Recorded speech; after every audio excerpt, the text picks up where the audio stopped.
Yahoo!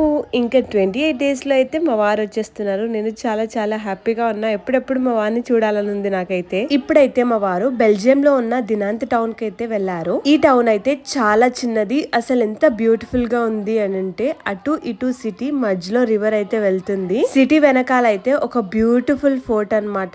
అసలు ఇలాంటి city ఇండియాలో ఉంటే ఎంత బాగుంటది కదా. చాలా ప్లెజెంట్ గా చాలా బ్యూటిఫుల్ గా ఎంత బాగుందో అసలు. ఫోర్ట్ అని చెప్పాను కదా. ఇంకా మా వారైతే ఫోర్ట్ లోపలికి వెళ్లారు. ఇంకా ఫోర్ట్ లోపలైతే పెద్ద పెద్ద కేవ్స్ అయితే ఉన్నాయి. ఇదైతే చాలా పాతకాలమైన ఫోర్ట్ అంట. అరౌండ్ 1051 లో ఇదైతే బిల్డ్ చేశారు. యాక్చువల్ గా ఈ చిన్న టౌన్ అయితే నాకు చాలా నచ్చింది. వీడియోల కంటే మా వారు వీడియో కాల్ చేసి చూపించారు. అప్పుడైతే నిజంగా నేను ఫిదా అయిపోయాను. ఈ ఫోర్ట్ ని అసలు ఎందుకు కట్టారంటే దినాంత్ ఇండిపెండెన్స్ ని కాపాడడానికి అంటే రక్షించుకోవడానికి అయితే ఈ ఫోర్ట్ ని కట్టించారంట. దీంట్లో ఒక మంచి టనల్ కూడా ఉంది. ఇంకా ఈ వీక్ అయితే మా వారు స్విట్జర్లాండ్ కూడా వెళ్తున్నారంట. ఆ వీడియోస్ కూడా పోస్ట్ చేస్తాను మీకోసం. ఈ వీడియో నచ్చితే సబ్స్క్రైబ్.